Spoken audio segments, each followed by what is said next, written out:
All right, we're going to call to order the Southern Nevada Regional Housing Authority meeting, and we're going to stand for the Pledge of Allegiance to the flag. I pledge allegiance To the flag of the United States of America and to the republic for which it stands, one nation, under God, indivisible, with liberty and justice for all. I think we'll now go into roll call. Thank you. Chairperson William McCurdy. Present. Vice Chairperson Tig Sagerbloom. Commissioner Nancy Bruni. Present. Commissioner Richard Churchio. Commissioner Carrie Cox. Commissioner Valerie Craig. Present. Commissioner Michael Disman. Commissioner Luciana Turner. Quorum is present, and we are in compliance with the Nevada open meeting law. Thank you so much, and we'll just mark Commissioner Cox as absent and excused, and we'll mark our president as she walks in. Before we go further into public comment, wanted to take a personal point of privilege and thank outgoing commissioner and former chair of this board, Commissioner Scott Black. We want to thank you for all of your work. We know that, we wouldn't have gotten to this point had it not been for your leadership, especially during some of the most difficult times.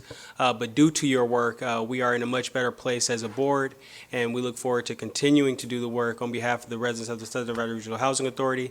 And thank you for the handoff and making sure that our new commissioner, Councilman Churchio, is prepped and ready to go. And I'll offer you to come say a few words if you like.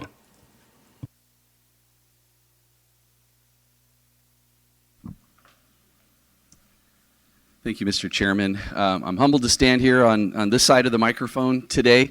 This morning I was reflecting on when I came here 5.5 years ago as a newly elected city council person with zero knowledge of public housing, of housing authority, of HUD. And over the last 5.5 years, I've gained a tremendous education that I will value, and it will help me be a better public servant. Some of the high points on the education that I gained is the necessity of affordable, quality housing for our residents in the public housing space, the value of the programs that this housing authority has for its residents. It's a necessity. It's vital that we continue to do this work. Also, the thing that I learned is there are great people that have committed their careers to this important part of our community, which is public housing. So I'd like to express my admiration and respect for every level of this housing authority, from the executive team all the way down to the frontline workers that have face time with our residents, because the work they do is incredibly important and valued. And for the residents, I just think having a place for those that are in need to have a stable, safe, and affordable place for them and their family to live is really a necessity. And also what I hope for, and what I learned right at the very beginning with the FSS program that I became familiar with, is that there are opportunities for residents, should they choose to elevate their place, reach their goals, to make the housing authority a stopping off place rather than a permanent place where they can move forward and have self-sufficiency in their lives. And just really grateful. I admire my colleague, Councilman Churchio. He's been doing this a long time.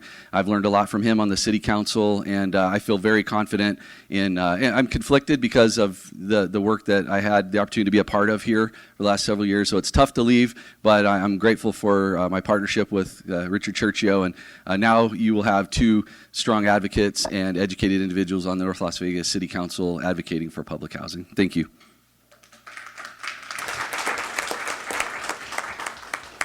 Thank you. We'll now move on to public comment. This item is set aside for items that are on the agenda. If you do choose to come speak during this period, we ask you state your name, residence, as well as make sure you spell your name, last name for the record. Okay, so there's two different agendas. Only one was on the website. When I got here this morning, there was a different one. So I would just like to make about the public comment from previous meetings. Oh, I'm sorry, Phyllis Carpenter, 5200 Alpine. So the previous comments from before, my words are always twisted. It's not exactly how I say it. You go to YouTube, it's exactly how I say it. But in the public comments, they always throw weird words in there, whatever. Anyways, okay, so the response is back from SNRHA about our public comments. In 2022, hold on. Let me just breathe because I'm having an anxiety attack. In 2022, okay, Ava responded back that she met with me and the Google thing is taken care of. It is not. Let me tell you exactly what they can control in my Google account. Okay, so they can access my body sensors, reroute my outgoing calls, read my call log, write my call log, take pictures and videos, find accounts on the device, read your contacts, modify your contacts, read your contacts, your shared storage, modify or delete contents of your shared storage, read locations from your media collection, access precise locations for foreground, access locations in background, access approximate locations in your foreground, record audio, connect to Bluetooth devices, discover and pair Bluetooth devices, adverse to near Bluetooth devices, determine relative position between nearby ultra wideband devices, and then in the phone, they can read phone status and identity, direct call, phone numbers, recognize physical, it's a lot that they can do, okay? And Tommy, the only time I've ever met with Tommy was at Marble Manor, and he couldn't even tell me what a Firebase app was at that point. So I just want to know, okay, and then, so Mr. Bill, hold on. Our kitchen, they said that they ordered new cabinets. Okay, the walls was open since September. They paid them overtime to go and fix them. If they had hired the correct contractor, they would have buttoned up those walls to begin with, and there would have been no overtime, double time, whatever. I'm sorry, I'm having an anxiety attack. And it was because they saved our passwords at the Marble Manor Community Center. I have emails to prove it, back and forth from Eugene. At first, it was an enterprise account, then it went to G Suite, then it went to Workspace, now it's a Google Business account. It's routed through an API, which is, it goes through their computer first. I don't have Apple, and that's what OS is, Google OS. That's on my phone too, in my settings. There's so much more. If you'd like to, Every time you if you'd guys like say, to- you'd like to say more, but you guys never even contact me. So- And I feel like it's just, I'm saying, and they get up here and lie. Or So at they this lie to point, you about the Ms. things. Carpenter, thank you so much for joining us today. And what I would ask is that if you have something that you have written down, if you just want to leave it with someone that can take that from you, and we'll follow up. Okay, so my whole thing is. So at this point, Can at you this let me point, just say one more thing? at this point, we're just going to move on with public comment. If you like to hang out after the meeting, you can hang out, but we're done with your portion of the public comment. If there is anyone else who would like to come forward at this point, please come forward. Again, thank you so much for coming, and if you'd like to leave those documents behind, we'll take a look at those. Thank you. Beatrice Turner. You know, I haven't been here in a while, but you know, Miss Carpenter, she has some good ideas and stuff that need to be did in the development, and I'm supposed to be taking her to DC with me. But the reason we haven't went is because of the weather and stuff going on in DC with the weather and stuff, and I can't be traveling in that kind of weather on a walker and everything. But soon as it can clear up a little, believe me, I'm taking her with me. And I had 2 investigators came and sit down at my house. First of all, I don't know how they got my damn address, but they politely knocked on the door and had their badge. But you know what? Whatever I told them was the truth, and whatever they gonna do here, so be it. Thank you so much for joining us today. Is there anyone else that would like to come up for public comment? Thank you so much. Would I say my name first? My name's Donna McKinnon, and my address is 900 Brush Street. And I just want to know one thing.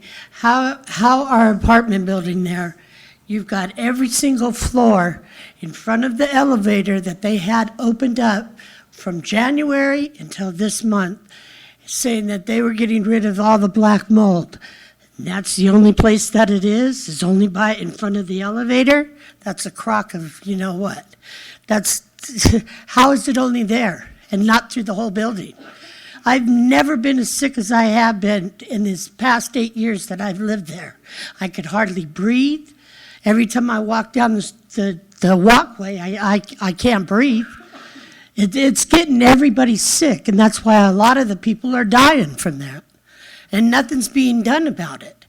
The building was condemned years ago, but then RAD started putting all the people from all the other buildings in there. And we're still okay? How can you rent out a condemned building? Makes no sense. So nothing has gotten done about it. I don't get it. I don't understand how you guys are working. Could you, one more time for the record, just state your address? 900 Brush Street, Brush Street? the Sartini Plaza. Okay.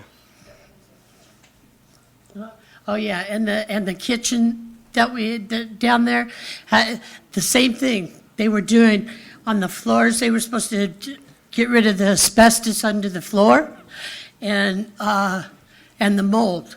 Well, they never were doing anything. All they did was have it blocked off for months. And all the new counters that they put in are all messed up. They're all scratched up, everything. They took out our double ovens that we had working and put in a little tiny stove that you can't fit anything into the oven. So, Thank you so much. Is there anyone else who would like to testify during public comment? Hearing and seeing no one in person, we'll move on to the approval of the minutes. Is there approval for the minutes from our February 16th meeting? Motion to approve the minutes. We have a motion from Commissioner Sager, Vice Chair Sigerbloom. Is there a second? I second. Second from Commissioner Craig. Is there any discussion? All in favor? Aye. Any opposed? Any abstentions? Motion is adopted. We'll now move on to item number 4, approval of the agenda with the inclusion of any emergency items or deletions of any items. Move to approve the agenda. We have a motion from Vice Chair Sagerbloom. Is there a second? I'll second. Second from Commissioner Bruni. Is there any discussion? Hearing and seeing none, we'll move to a vote. All in favor? Aye. Any opposed? Any abstentions? The agenda is approved. We'll now move on to Section 2, business items, to receive a report from our Executive Director on administrative and operational activities of the agency. Thank you, Mr. Chairman. Good afternoon, all.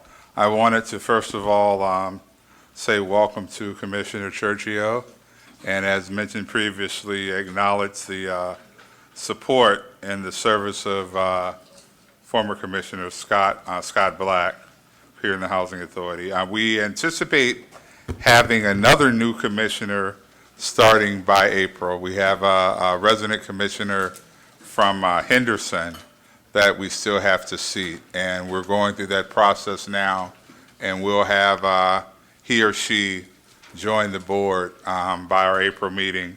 And then I just wanted to state for the record, there's a nice training package that we're putting together that will give you the option of doing virtually or in person, but really help you get up to speed on what's going on. A few things I'd like to touch on today, Commissioners, and to the general public. We opened up our Section 8 wait list 2 weeks ago. It's the first time the wait list had been opened in a couple of years. And so as of this morning, we received 22,000 applications. And that's, it's a lot. We opened it, we did it virtually to make sure that everyone had an opportunity. Ultimately, we're going to do a lottery, and we're going to pick 10,000 names, of which it should take us 2 to 3 years to get through. One of the things that we did this year that was new and somewhat innovative, we added 2 questions to the pre-application. One question asked, would you be interested in employment here at SNRHA? And then the other question asked about if people would be interested in just gaining training and skill development. And so we'll take the answers from those questions and we'll funnel them through our HR process.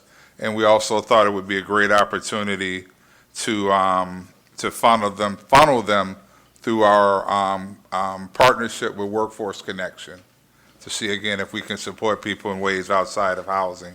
Wanted to also add that on Monday, we have a new HR director who's starting. Teresa Waters is going to join us, and I wanted to acknowledge the work that June Fleming has done in HR to date.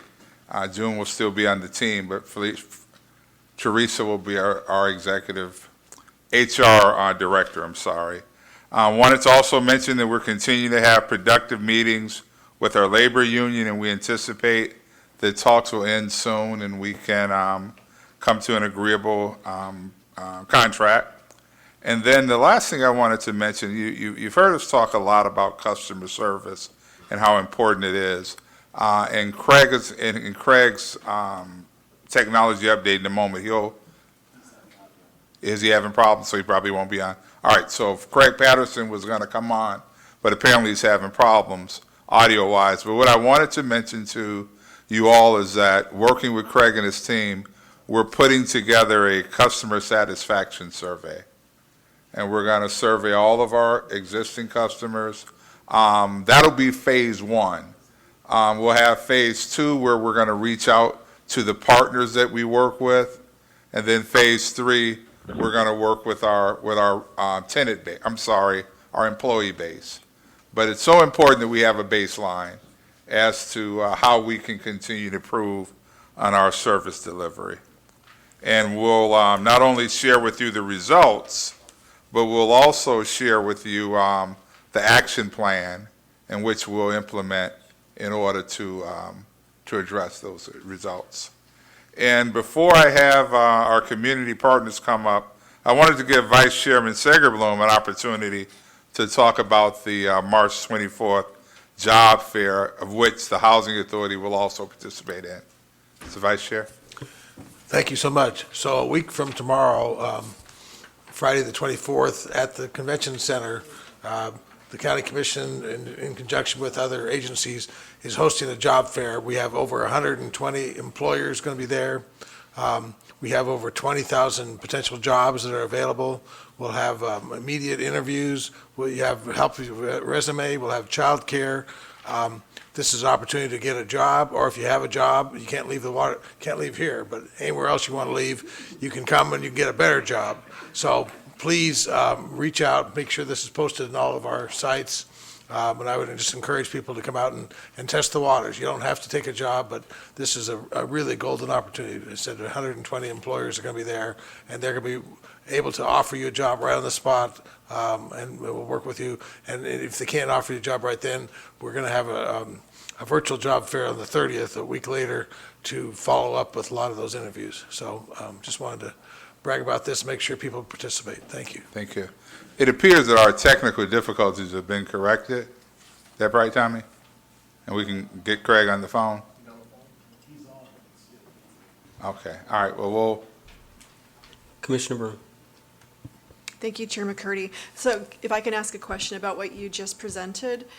So can you share, so having, you mentioned that it'll take you 2 to 3 years to work through the list and fill those 10,000 spots.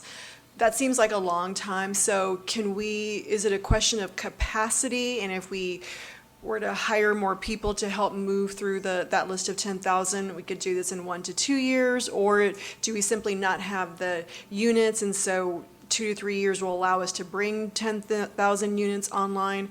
And then my second question is, I was recently on KNPR, and somebody called in who said they'd been on the waiting list for 3 years. Are the people who are on the waiting list automatically included in the lottery, or would they have had to, or do they need to also resubmit to be in that lottery? so 2 questions. Alicia, I'm going to invite you to come up and answer those questions with a lot of detail. So, Tell everyone who you are, please. Alicia Jones, Housing Choice Voucher Program Director. So the wait list, basically the initial wait list that we had has been exhausted. So there is no wait list. So if someone had applied for that particular wait list, they may have been selected and they may not have responded and they were removed, or they were removed for various reasons. But that wait list has currently been exhausted, so we opened a new wait list. The new wait list, the 10,000 families that are selected, they are not selected into a unit. It takes about 10,000 people to go through 2 years to go through 10,000 people, but some may be eligible, some may not be eligible. And once those that are eligible, we have a allocation of vouchers available, and we fill those units based on our available vouchers. So everyone, the 10,000 people may not get a voucher. So we don't have 10,000 extra vouchers to give out. We have a baseline that we have to adhere to, and of that baseline, we fill those units as they become vacant. I mean, not the units, we fill those vouchers, issue those vouchers as they become available. If I can just add to it, that's the level of detail I wanted Alicia to go into. We get approximately 12,500 vouchers. We lose about 70 per month. So between what we turn over and what we get, that number doesn't necessarily change. Alicia, can you explain on average how many applications we go through before we get one that qualifies?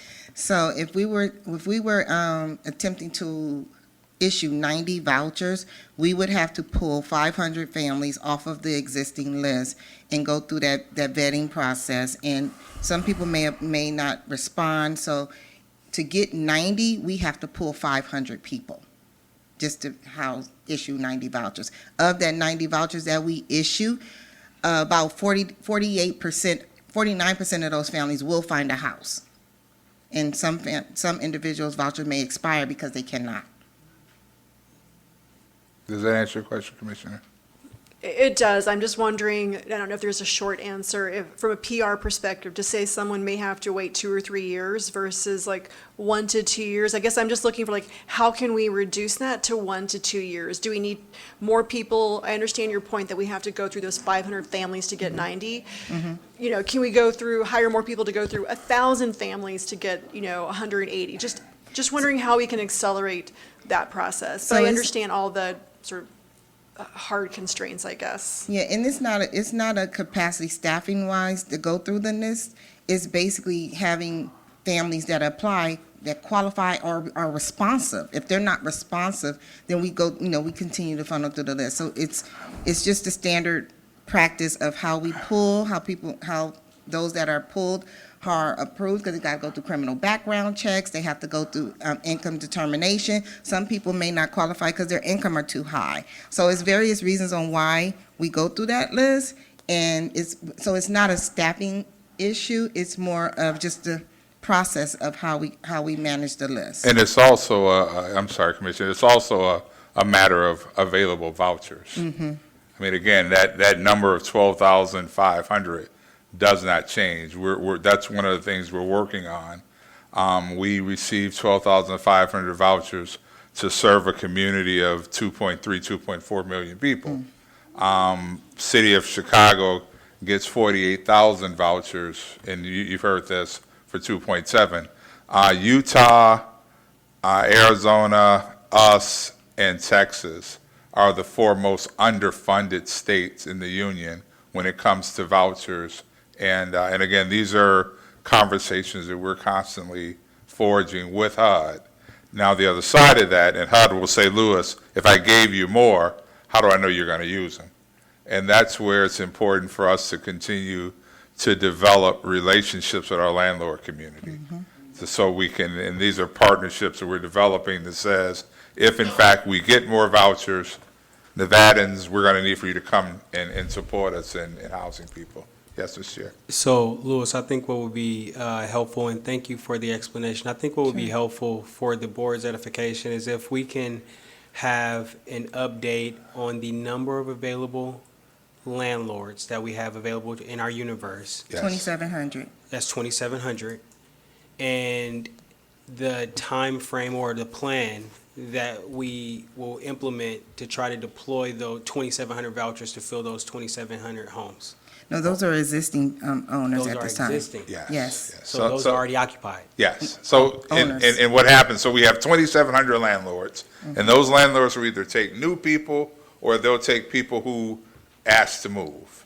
And that is our total universe. That's our total universe. And what we're looking to do through a process is build that universe to build and/or incent. So we have 2,700 active landlords. Active landlords, Yeah, yes, sir. right. Yeah. That's a big part of it. Yes, you're right. And here's my thing. Technology, is that sort of the glitch too? Because if you have so many, and because I'm not making an excuse, but is that one of the reasons why you're not able to do that process so quickly? Because technology is a bad boy, computers and IT system. So is your system able to handle that? Or are you all waiting on it to be able to get it done? So the analysis that I previously provided was when we were taking paper applications. We currently use Rent Cafe, which allow us the technology to begin doing applications through the wait list, using that particular platform. And when we select, it's all utilizing our current software, which is Yardi. So we're selecting, so it's no longer paper, we're selecting electronically the number of families we need to pull. And then after that, we go through that process. Some of it requires us to call families in, and some of it requires us to we can have a phone call with a family. But technology actually has been helpful in this process. In my experience, it used to be paper, and it was a little bit more difficult. And just give an example of if we had only paper, how long would it take us to get the 22,000 people into the system? Using the last opening that we had in 2021, we had approximately 25,000 families apply for the program. We selected 5,000, and it took us 2 years to go through that process to get through 5,000. So the technology, leveraging our technology, allow us to, if we take 10,000, it's like we can see double the amount of double the amount of families that we did opposed to paper. Thank you. All right, here's my question again, technology. Aren't we going into another type of technology?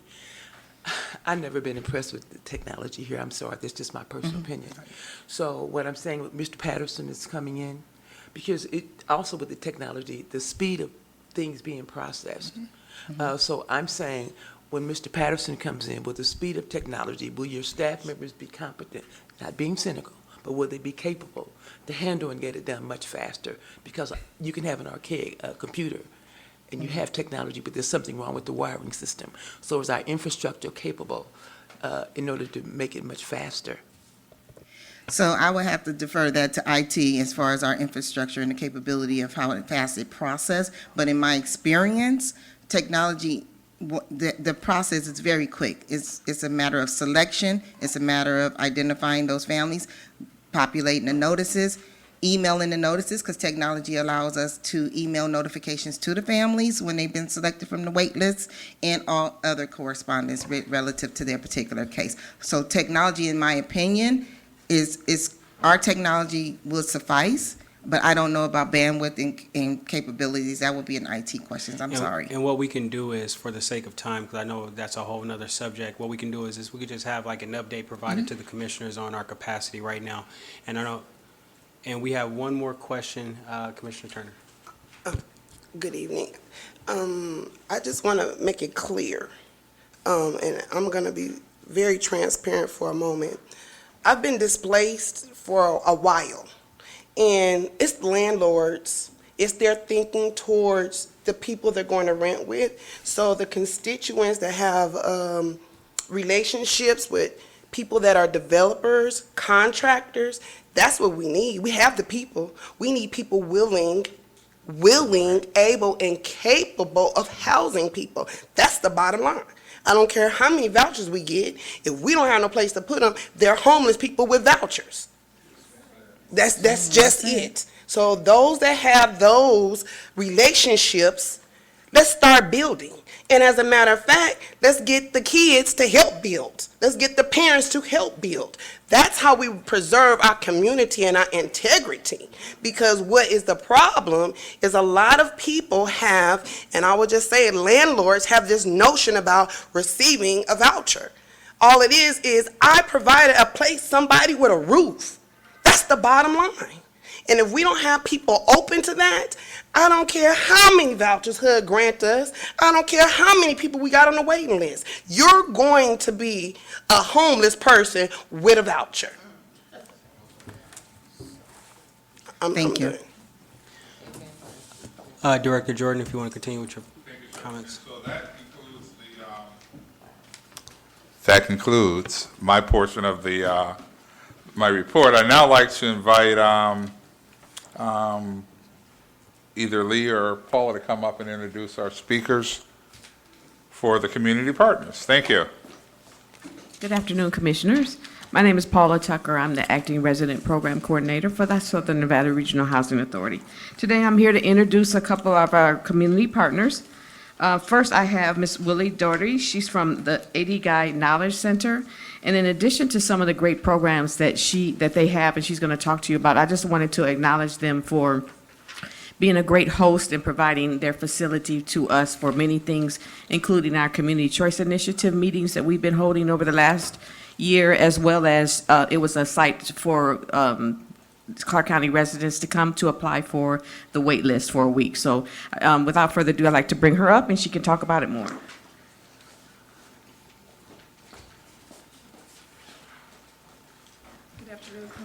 Good afternoon, Commissioners. Hello and welcome. My name's Willie Doherty, and I'm with UNR Cooperative Extension. We're not called Cooperative Extension anymore, so I better get that right, Extension.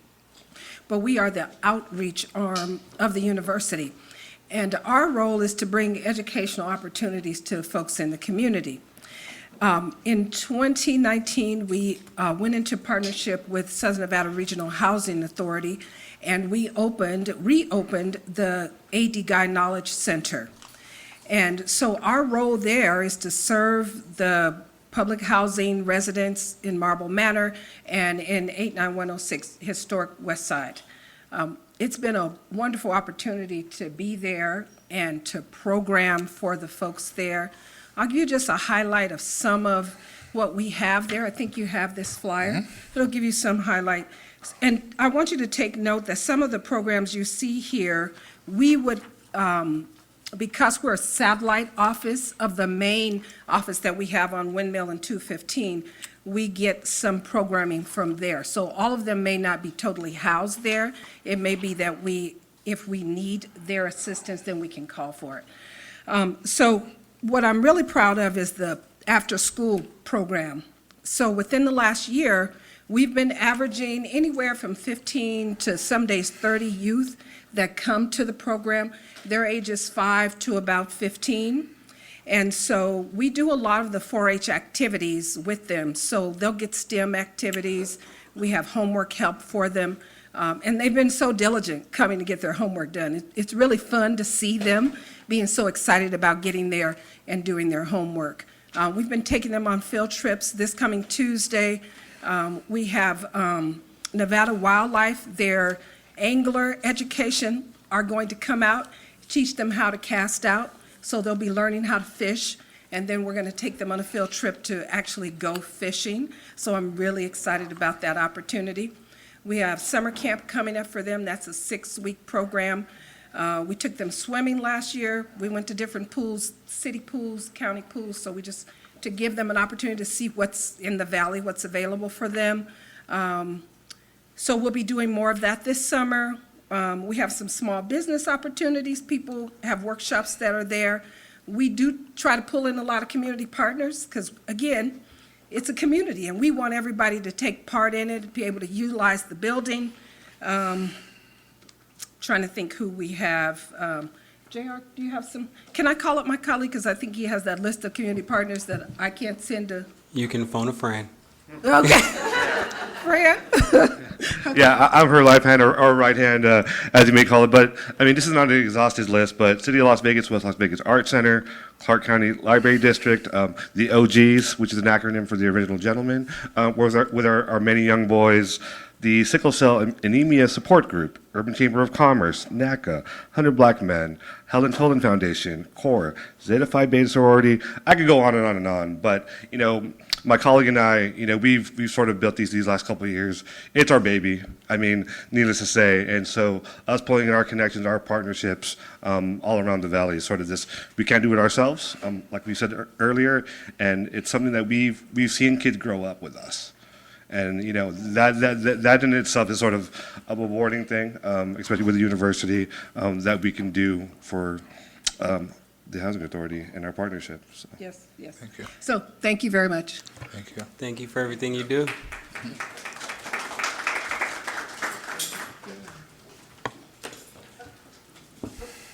I'm sorry. I had, Commissioner Turner, did you have a question? yes. Yes. How do the children or parents get them signed up? They just come in? Is it anybody all over the community, or do you specify, certain? In the MOU is specified those residents of Marble Manor. However, we serve historic West Side. So if there are other residents in that area that would like to come and sign up, they're totally, welcome. But the kids who come, they just come across the street. We're right behind the Boys and Girls Clubs on Washington and MLK. So we were there before the Boys and Girls Club was there. So they kind of sit on top of us. We've been there a long time. And if any of you want to come by any afternoon, Monday through Thursday, and just say hi to the kids or talk to them or whatever, because we'll be there. Thank you. I'm an educator, so I'm interested. All Thank righty. you. Good.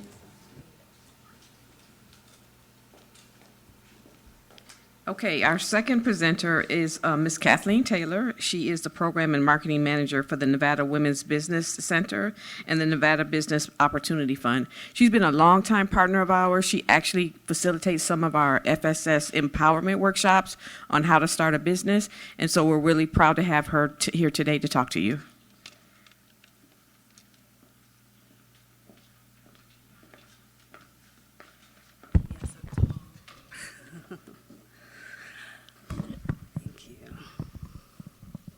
Good morning, Board of Commissioners, Mr. Chairperson, Kathleen Taylor for the record for the Nevada Women's Business Center, and also Kathleen Taylor for the record for the Nevada Department of Business and Industry Commission on Minority Affairs as its statewide chairperson.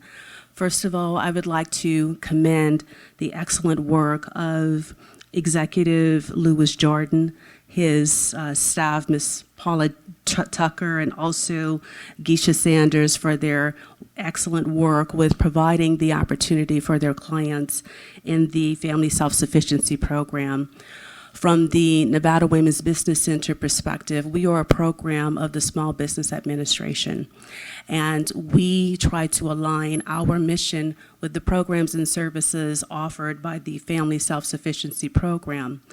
From the perspective of business development, workforce development, and economic development.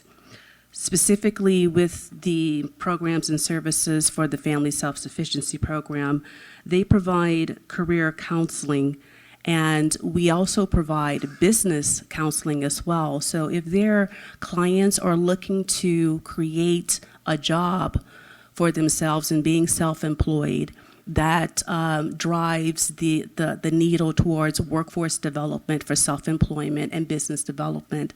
And it's been such a pleasure to provide trainings for their clients. It is our goal to increase the number of trainings that we provide to the Family Self-Sufficiency Program. Also, they provide job training, and again, as a business owner, you're basically on the job training and you need professional development. So we do provide training and also resource partners that could help fill in the gaps for business development. Continuing, they also provide financial planning and budgeting legal services as well. And again, at the Nevada Women's Business Center, we understand how the fiscal health is essential for business success. So all in all, although we're in the business sector, we do understand the importance of how all things are connected. So with our programs and services and our training, we try to provide those trainings and opportunities and resources to the clients of the Family Self-Sufficiency Program. And secondly, for the record, as the chairperson for the Nevada Commission on Minority Affairs, I would just simply like to commend the excellent efforts of Executive Director Lewis, Ms. Paula Tucker, Ms. Geisha Sanders for the work that they do. The commission has several subcommittees, and specifically we have 3 subcommittees: our Housing Subcommittee, our Workforce Development Subcommittee, and our Economic and Business Development Subcommittee. And these subcommittees, again, aligned with the services provided by the Family Self-Sufficiency Program. So I just wanted to leverage the resources that I have professionally to help in the way that we can overall, and to help the Family Self-Sufficiency Program to succeed. And those are my comments, and I'm open to any questions. Thank you so much. Commissioner Broome. And thank you so much. Thank you, Chair McCurdy. Thank you for that excellent presentation. I have one follow-up question. So if someone that you're working with wants to start their own business, do you handhold them when they're trying to go through the business licensing process, and maybe they're baking cookies and so they need to go through the health district, or do you just sort of like send them and tell them where to go, or do you handhold them? Actually, both. So if someone just basically is at the idea stage, I'm thinking about opening up a bakery, and they give us a call, or we get wonderful referrals from Ms. Tucker and her staff. Yes, we literally handhold them. We have a conversation with them. We explore the reality of the marketplace for their business model. And because we are not the subject matter experts in the permits and regulations for a bakery and a culinary industry, we do have a network of community partners to help them along to fill in those gaps.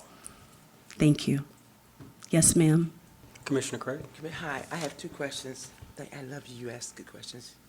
My question is, first of all, you said that you all have, you provide job training. You didn't say what kind of job training you provide.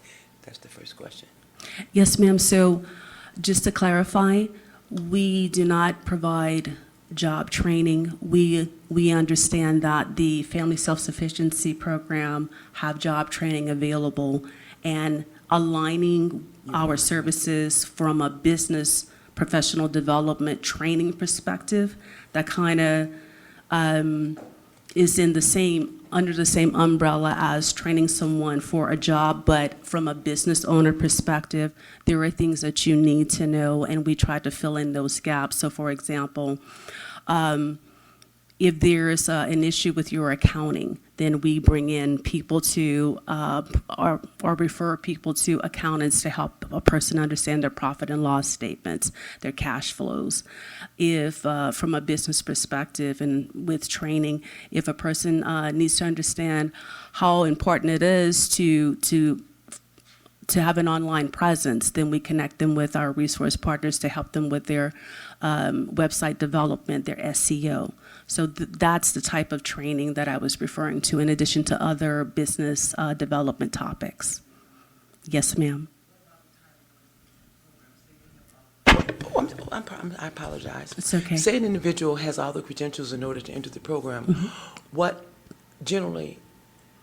time, how quickly are they able to get into the program? Do they have to wait a month and do all this and then just do that and do this?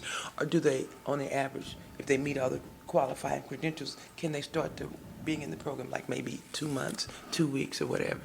Okay, well, first of all, just openly for the Nevada Women's Business Center, we do not have a structured intake process for a person to get access to our services. Literally, if someone calls or emails or person-to-person connection, we basically are open to help them in any way possible, and we are on their timeline. So we have clients that come in, and again, it just depends upon where a person is in their motivation. Some have followed the recommendations of their business plan development, as an example, and they have the business plan completed over a weekend. I've seen that. Or 2 weeks. I have clients that are still going through the process 2 years later, but we are still there for them and with them.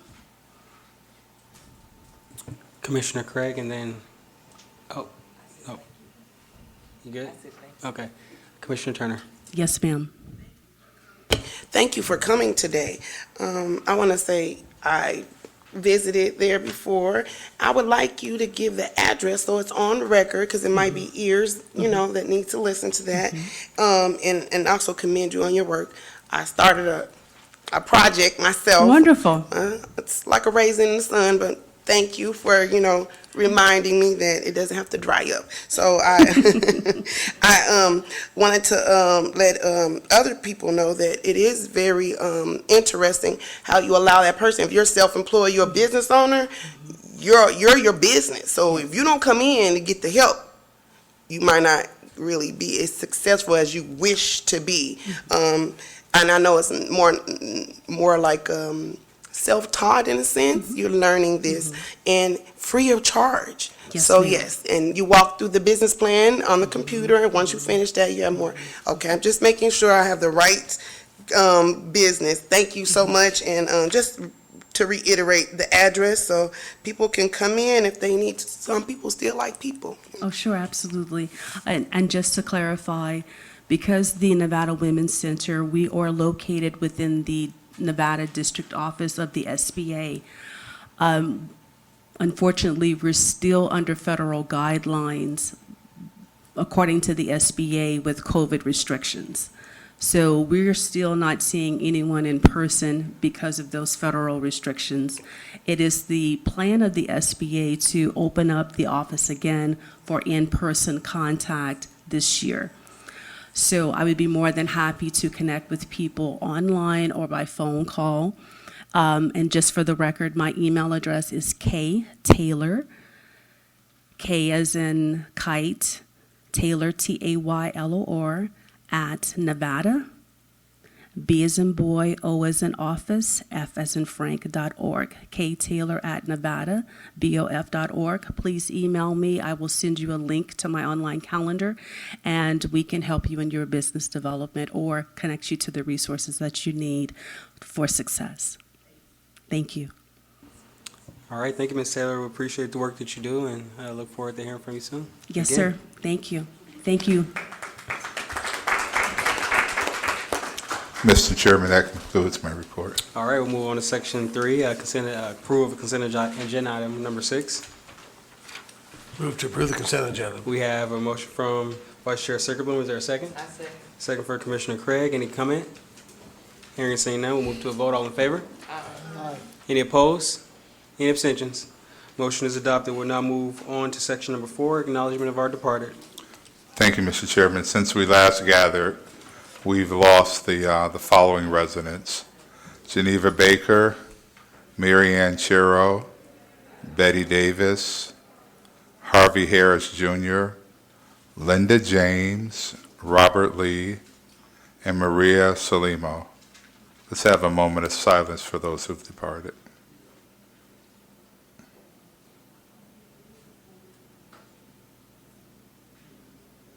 Thank you. Thank you, Director Jordan. We'll now move on to section number 4. Oh, yeah, section number 5. Item number 8, approval to increase Reno Kavanaugh contract in the amount of $103,420 for the required legal services related to Jamestown Towers and Helen Homes mixed finance projects. There was someone who would like to give us a briefing on this item. You know, Mr. Chair, we skipped the write-off under the consent agenda, number 6. Excuse me, speeding.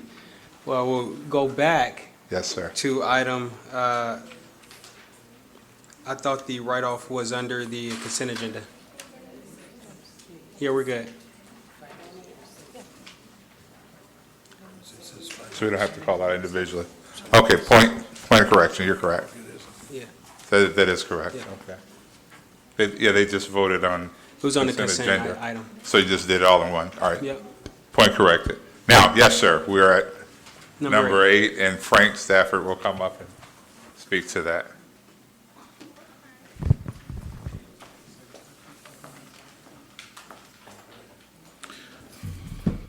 Good afternoon, Frank Stafford, Director of Development Modernization. Item 8 is request to approve increase of Reno and Kavanaugh contract number C22020 in the amount of $103,420 for the required legal services related to the Jamestown Towers and Helen Homes mixed finance projects.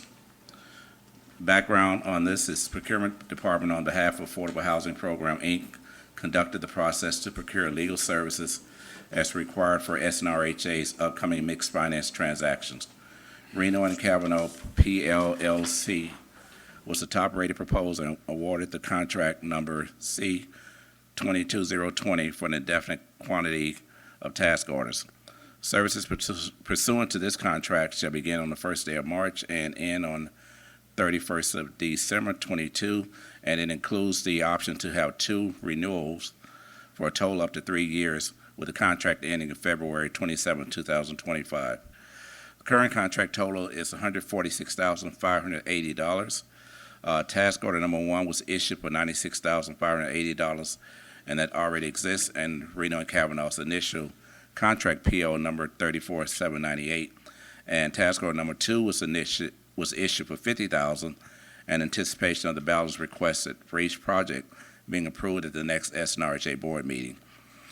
This increase is to complete the RAD conversion of Jamestown Towers and Hullum Homes, which will bring the contract to a new total of $250,000.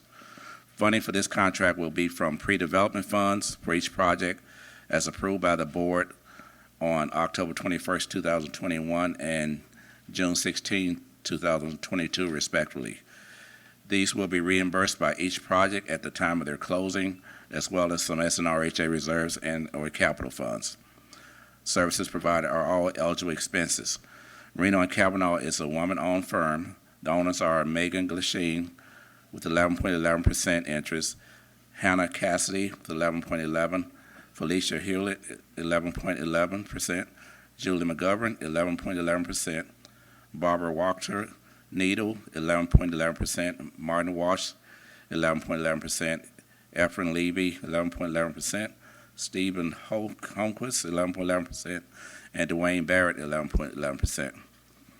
A representative from Reno and Cavanaugh will be available via phone to answer any questions. The Section 3 coordinator will monitor the consultant's Section 3 hiring of residents as feasible for these required legal services as needed. The action being requested is to authorize the executive director to increase Reno and Cavanaugh contract number C-22020 by $103,420 for the required legal services related to the mixed finance RAD conversion of the Jamestown Towers and Hullum Home projects.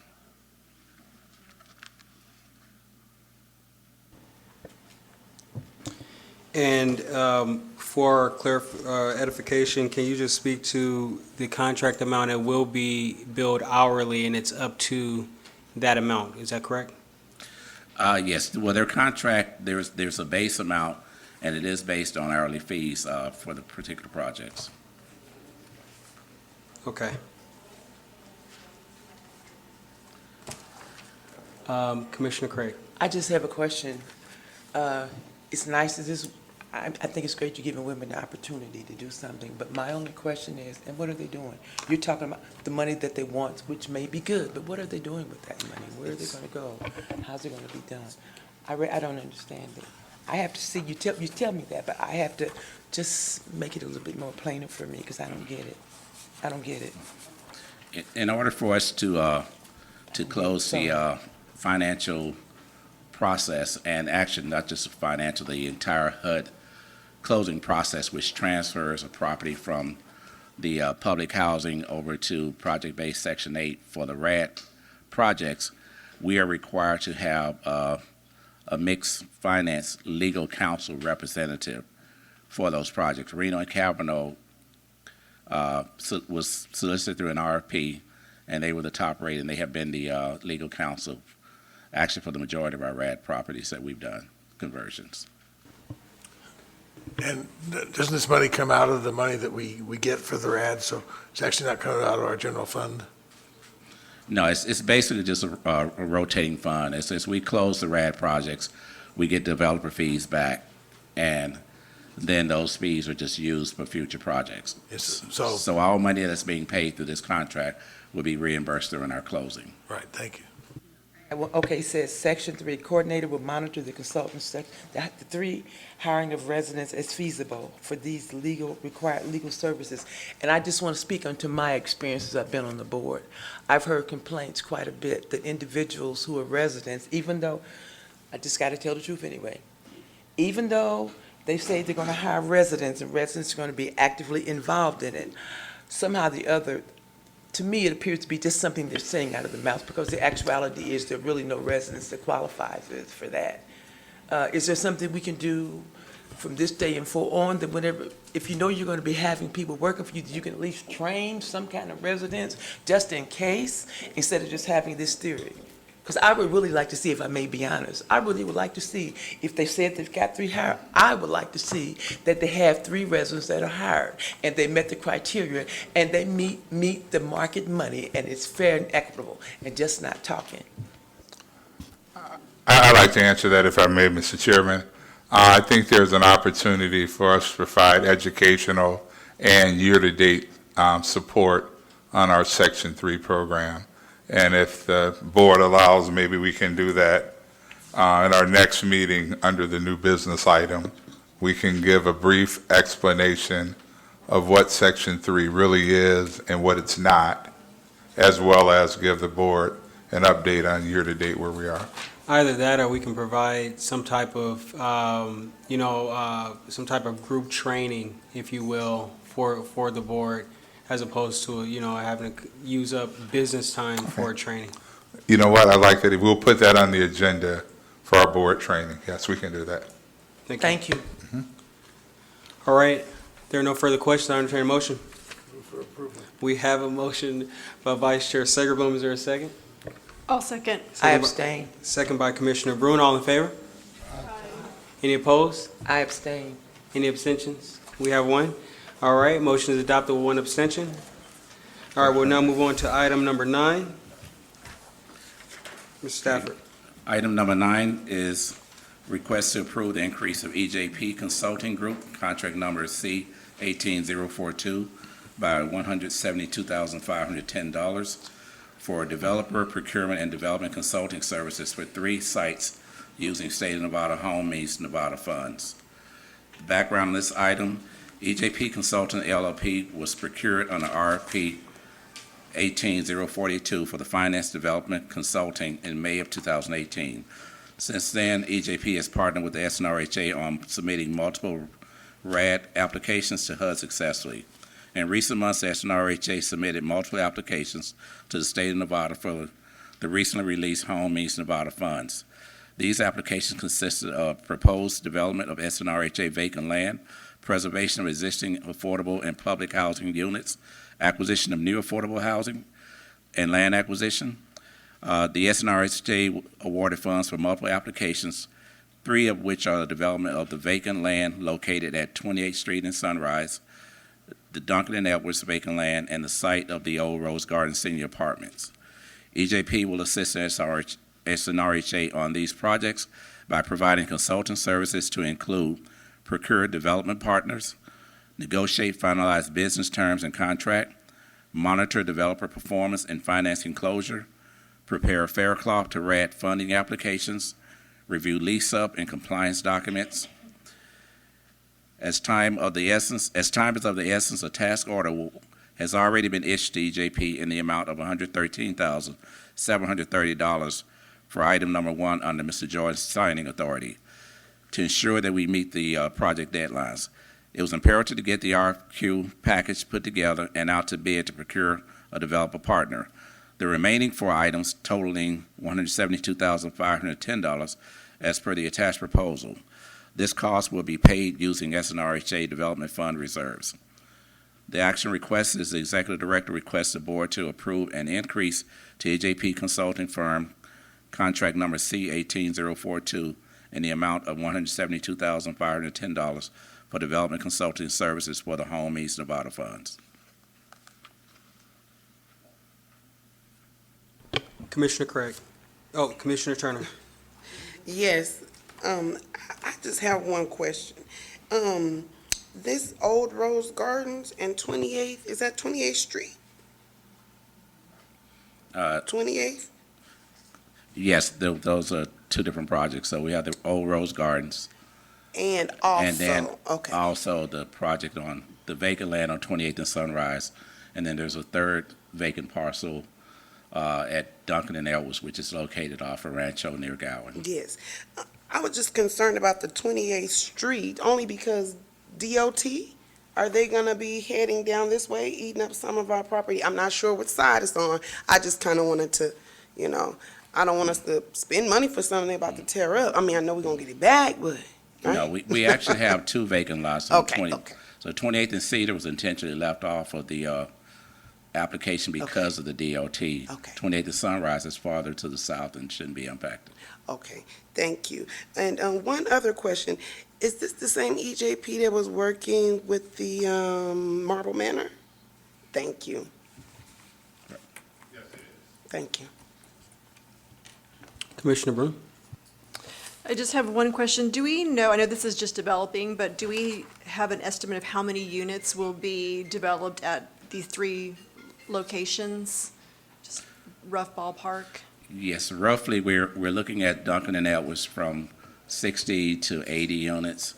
28th and Sunrise also for 60 to 80 in that ballpark. And the Rose Gardens, we're identifying 120, but that can go as high as possibly 200.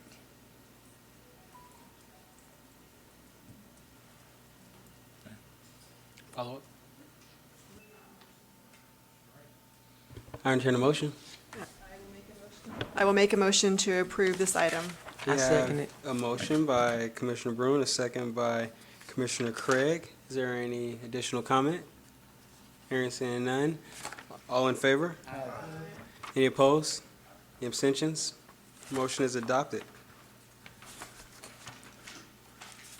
We'll now move on to new business. Is there any new business at this time?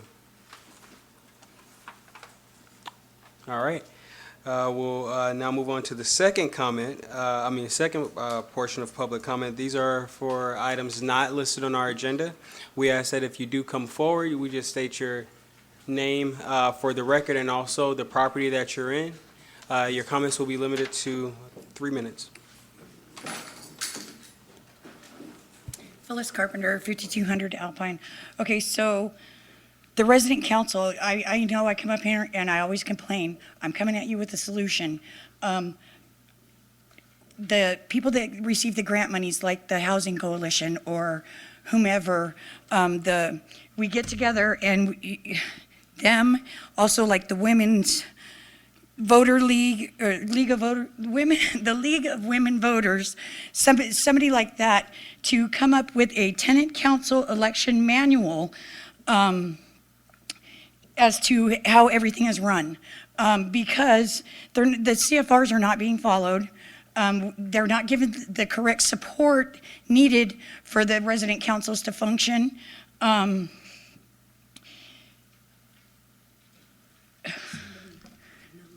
Yeah, that knows, because Donald's been in that position for over 2 years, and he comes to our property and they shoot off the hip. It's not what the CFRs say.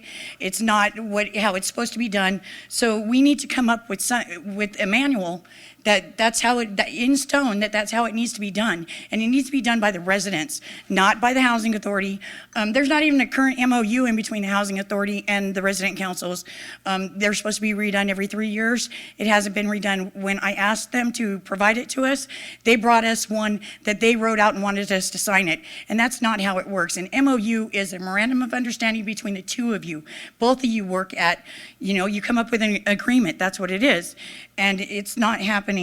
I wanted to say, don't forget this Saturday, there's a potluck at Marble Manor from, I think it's 2 to 4, I'm not sure. And about the public comments, Mr. Bill, about the responses to you guys. What happens when your employees are lying, right out lying? Because I have emails, I have audio recordings, I mean, I'm not going to get up here and lie and make it up. And when your employees come to you and don't tell the truth, there should be some sort of, consequences, and it's not happening. And Mr. Bill, Paul Bredwick, he had 2 different petitions going about it. And when about that was a lie too. I don't know, it just needs to get better. I just want to better my community. And like the food bank, there's a food bank. Jamestown hasn't had a food bank, and they have just canned goods. Madeline, I went to pick up food for Madeline at Marble Manor, and the guy from the food bank called me. I went to return the crates from Saturday from picking up. He called me and said that he had extra food. So I called Valerie and I said, Valerie, do you guys have a need for food? She said yes. So I took and I dropped it off there Saturday. They cleaned it. Everything was cleaned by Monday morning. Tuesday, I went to return the crates and he had more food for me. So I took it again to Jamestown, and the social worker immediately said, oh, I didn't organize this. You can't do this. If there's a need for it, I'm going to bring it. I don't know. It's just not right. If you want to take just a few more seconds to wrap up your thoughts. Okay. You good? I mean, every time I get up here, I have anxiety attacks, and my inner balance mechanism in my brain was broken, so it's so hard for me to write something down and you guys to understand it, or for me to even talk. I have anxiety attacks, and the things that the employees continuously do to me is outrageous. It has just my mental health, and I was a Section 3 worker. I mean, you know, I was a Section 3 worker, and when I came at them about the pay, then they fired me.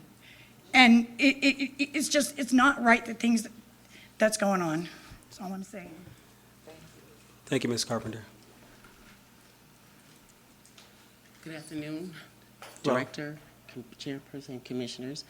Excuse me. My name is Marlene Coopson. I live at 336 Robert Gordon Plaza. I'm here to ask this lady, I understand she's worried about her community, but I'm not sure what communities that you are representing. Is there any way that I can find out and how we can ask questions after the meeting, or people that we may be representing? And then I just want to say thank you for what you do. I've been coming to these meetings for the last 3-4 months, and I think that in spite of the challenges, we're going to have challenges, you're doing an excellent job in trying to make sure that we meet the needs of the community and the people in Las Vegas. And thank you again. And God bless you. Thank you. And if you live here, my team is right in the back. They'll get with you right after we leave. Thank you. Thank you. All right, since there are no others looking to speak in public comment, we thank you for your time. Oh, one more, please come forward.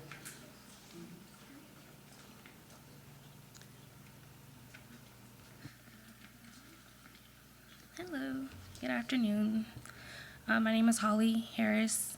I've been coming, I think this is the second or third time that I've came to see you guys. And I kind of wanted to get an update, give you guys another update. And I just want to say that's very brave of you to talk about your mental health thing going on with you, because that's kind of how I got into this situation that I'm in.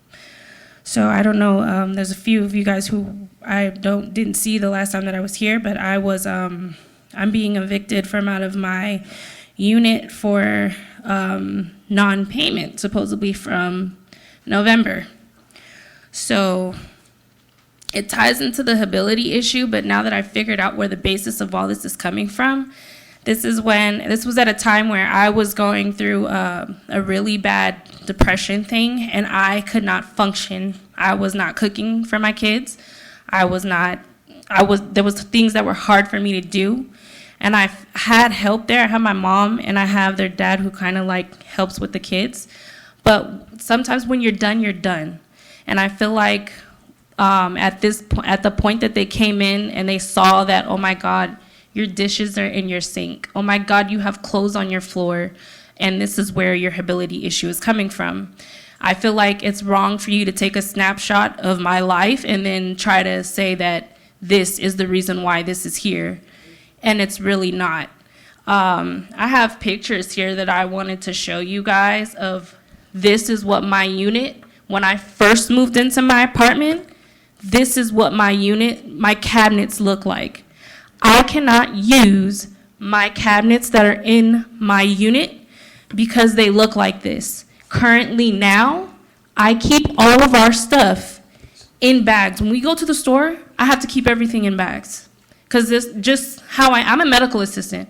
I don't like dirt. I like things to be sanitary. I like things to be clean. I like to be healthy. So for someone to come and kind of disregard my life and the way that I live just on the basis of the snapshot that you came to see, or you sent whoever it is, just to look. I just, it flabbergasts me, it scares me, because it's like people in power, they have the ability to maneuver the system, but they'll only do what's necessary to cover their self, but they won't really meet the need of someone like in my position. Like, I needed for them to come in and have my unit cleaned. I needed them to have that ready for me and my family utilizing the RAD program. I needed them to have that available for us, but that's how they handed my unit to me. And then they want to blame me for of course, when you move people in, it's going to be more. But that's not, I don't feel like that's on me.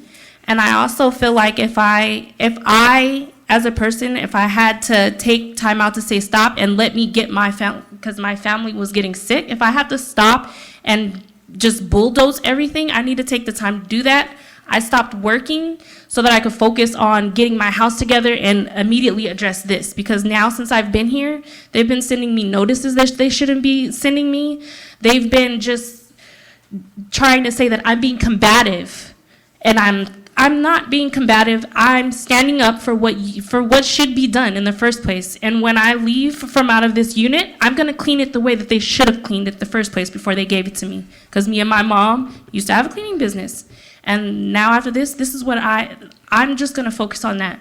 If they don't want to clean it, I'm going to clean it, and I'm going to leave it for the next person to come, and they're going to have a clean place to be in. If they won't do it, I'll do what I can. But I'm not, after this, I'm no longer going to be in that unit. I'm just going to leave, because it's too much. My kids are sick, I'm sick, and I don't want to live in anything like that. If you want to follow up after Mr. Jordan. And I would like to say something for the record, if I may, Mr. Chair.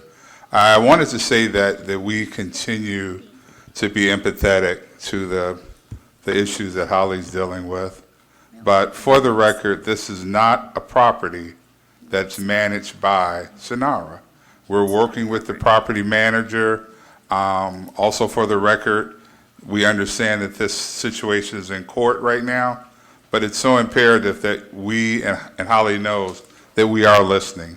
And we're also looking to make sure that whatever is going on with her, that other residents aren't having similar issues, because at the end of the day, it's a reflection of us as an organization. But again, this is not a property that we manage. Thank you. Thank you. And, I know we're done, but please. Hi, my name is Valerie Ruiz. I'm actually an employee here at SNRHA. I'm on my lunch hour. I'm clocked out. Miss Holly is actually my client. She's one of many clients at this property. I understand we don't manage it. I understand that. But she's one of many clients that we get complaints from under this management company. And me as a caseworker, I came from property management. I managed a RAD property for a third-party company. I decided to transfer over and be a caseworker because my joy in life comes from helping people. When I help my clients, I go home happy. I go home satisfied. When I have my clients every day, multiple different clients complaining about the same exact thing on their property, and it's the same property, we have an issue. We do. On these properties, we don't have the right to do a special inspection. They have their own HQS inspectors. How are we holding these management companies accountable? If they have their own HQS inspector, of course they're going to sign off that the unit's great. We need to send our inspectors out there to say, no, this is not correct. I have videos, I have pictures that my clients send me. Their units are uninhabitable. They are being left with maintenance issues. They are not addressing it. We as caseworkers don't really have the right to do anything other than say, you need to call the management company. But at some point, this goes beyond my job. This is my community that I grew up with. These are people that I am around when I leave this job. These are people I see in the store, people that I am surrounded by, and they are able to have to live in this kind of condition, and then felt that they have to take whatever little bit of money that they have and move off of assistance and struggle even more because we as the Housing Authority cannot get this right. So I'm coming to you as not just a caseworker, but as a member of this community to say we need to change. We need to change that atmosphere, and we need to hold these management companies accountable for our residents. If we're here to help our clients and we are so customer service based, we need to serve our clients and our customers. And we need a way to do that without our clients feeling, again, like they have to run from the situation because they're going to be threatened. They're going to be sent false notices that are illegal to send. What are we doing about that to say enough? Okay, our clients need our help. Thank you for that time. I do have to clock back in and get back to work. We're not in public comment right now, so we're not going to go back and forth, but if you want to catch up with it afterwards, you can. But I will just say, Mr. Jordan, if we can have legal counsel take a look at what all of our options are with these types of actors, I think it would behoove us to take a deep dive into that through our legal counsel. Duly noted. Is there anyone else looking to testify during public comment? All right, hearing and seeing none, this meeting is adjourned.